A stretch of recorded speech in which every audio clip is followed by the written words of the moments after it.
A black billionaire CEO was being poisoned. A white waitress swapped his plate. What happened next is unbelievable. David Carter, a man who had clawed his way from poverty to become one of Atlanta's most powerful CEOs, sat down for what should have been a routine dinner. But in that moment, his life was in danger, and it was a struggling waitress, Emily Hayes, who made a split-second decision that would change both of their lives forever. David Carter's mornings began before sunrise. Despite his wealth, he carried the discipline of his childhood, waking early, reviewing reports, and pushing himself harder than anyone else. His penthouse overlooked the city skyline, but the view never erased the memories of cracked sidewalks and dimly lit apartments where he grew up. His mother, a factory worker and part-time cleaner, had instilled in him the belief that education was the only way out. David remembered nights when the power was cut off, forcing him to study by candlelight. Those nights shaped him.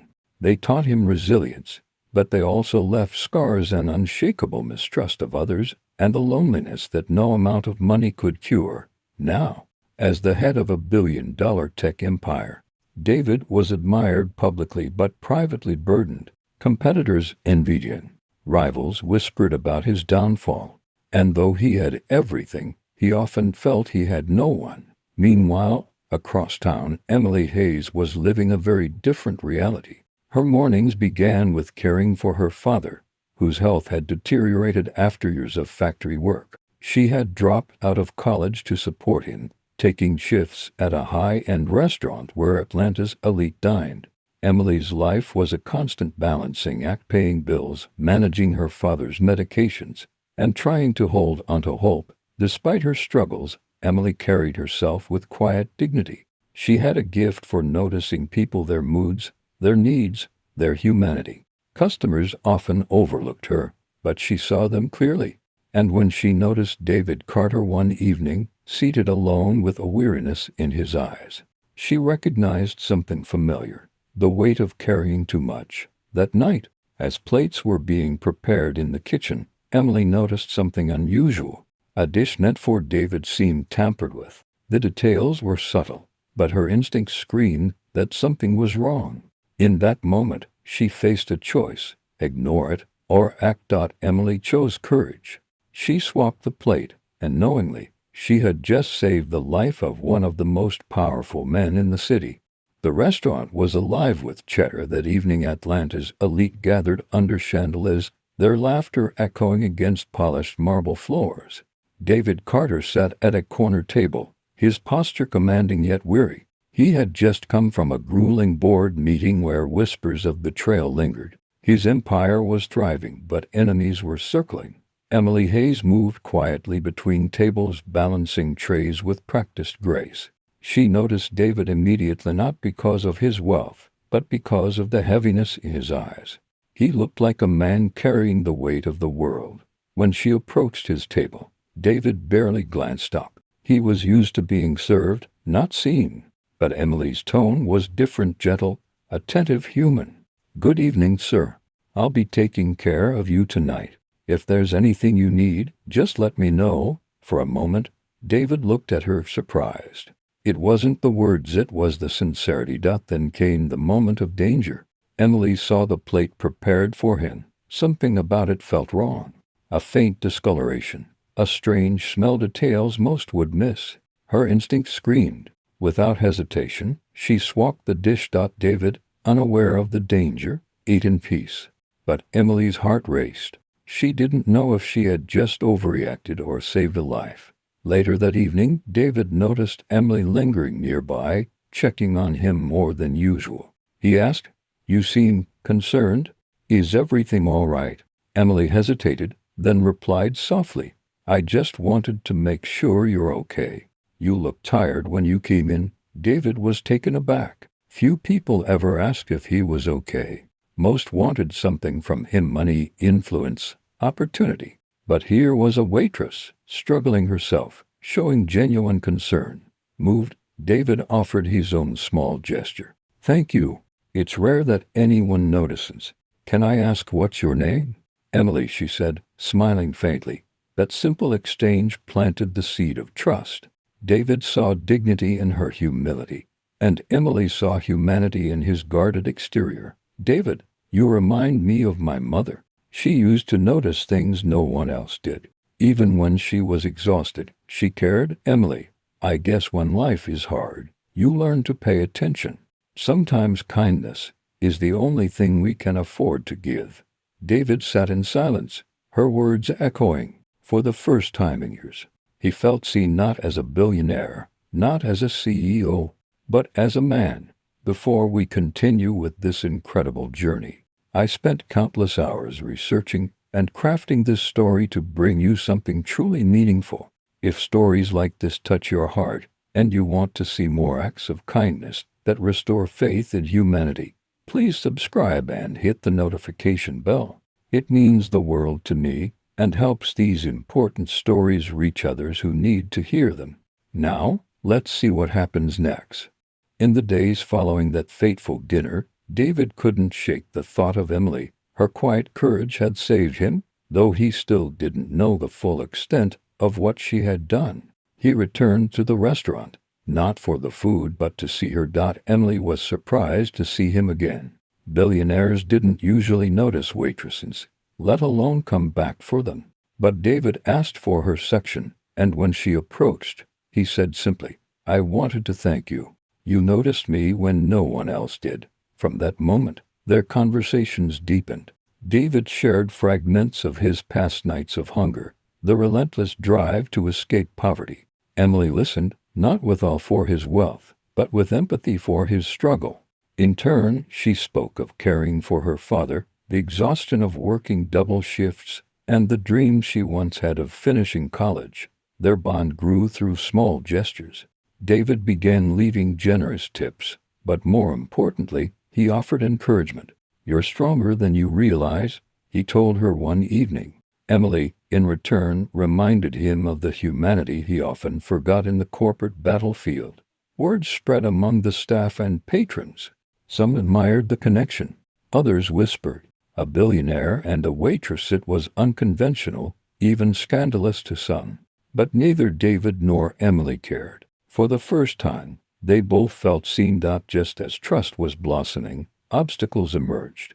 David's rivals caught wind of his visits to the restaurant and began to exploit the story. Rumors spread in the media, claims that David was reckless, that he was fraternizing with staff beneath his status, that his judgment was compromised. For Emily, the backlash was personal. Customers began to treat her differently, some with disdain, others with curiosity. Her manager warned her, "This attention could cost us business. Maybe it's best if you keep your distance." At home, Emily's father worried.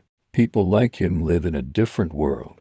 Don't get hurt, Emily." Meanwhile, David faced pressure from his board. "You can't afford distractions," one executive told him. "Your reputation is everything." The tension mounted. Emily began to doubt herself. Was she jeopardizing David's empire? Was she foolish to believe their connection mattered? David, too, wrestled with doubt. He had built his life on control, on keeping emotions at bay. But Emily had broken through his defenses. Could he risk everything for a bond that felt so fragile? "Emily, maybe they're right. Maybe I don't belong in your world." "David, Emily, you saved my life. That makes you part of my world, whether they accept it or not." Her eyes filled with tears. For the first time, she believed he meant it. The pressure mounted on both sides. Emily faced whispers at work, warnings from her manager, and the heavy burden of caring for her father. David faced scrutiny from the media and his board, who questioned his judgment. But instead of retreating, David made a bold choice. He invited Emily to his office not as a waitress, but as a guest. She walked into the towering glass building, nervous but determined. For the first time, she saw the empire he had built, the hundreds of employees whose livelihoods depended on him. David introduced her to his team, not as just a waitress, but as someone who had saved his life. "This is Emily Hayes," he said firmly. "She reminded me of something more important than profit: human connection." The room fell silent. His words carried weight. From that moment, David began to act differently. He launched mentorship programs for young people from disadvantaged backgrounds. He created scholarships for students who had dropped out due to financial hardship. And he asked Emily to help shape these initiatives, drawing from her own experiences. Emily, though hesitant at first, found her voice. She spoke about the struggles of balancing work and caregiving, about the dignity of those often overlooked. Her words resonated, and slowly she began to believe in her own strength. Months passed, and the ripple effects grew. Emily returned to college part-time, supported by David's scholarship program. Her father received better care, easing her burden. She began to thrive, not just survive. David, too, transformed. He was no longer the isolated billionaire haunted by mistrust. He became a leader who invested in people, not just profits. His company's culture shifted, employees felt valued, communities benefited, and his rivals could no longer dismiss him as cold or detached. The bond between David and Emily deepened, built not on romance but on respect, gratitude, and shared purpose. They had become unlikely allies in a mission larger than themselves. One evening, David hosted a community event in the same restaurant where it all began. This time, Emily wasn't serving tables, she was standing beside him, speaking to the crowd. She told the story of that night, of the plate she swapped, of the choice she made in a moment of instinct. "I didn't know I was saving a billionaire," she said. "I just saw a man who looked tired, and I wanted to help." The room erupted in applause. David looked at her with pride. For the first time, he felt fulfilled, not because of wealth, but because of impact. The story came full circle when Emily, now empowered, began helping others. She started a small foundation to support caregivers like herself, offering resources and encouragement. David supported her, but it was Emily's vision that drove it. The waitress who once struggled to survive had become a beacon of hope, and the billionaire who once lived in isolation had found humanity through her kindness. Together, they proved that one act of compassion could ripple outward, transforming lives and communities. Years later, the story of David Carter and Emily Hayes became more than a private bond. It became a symbol of compassion in action.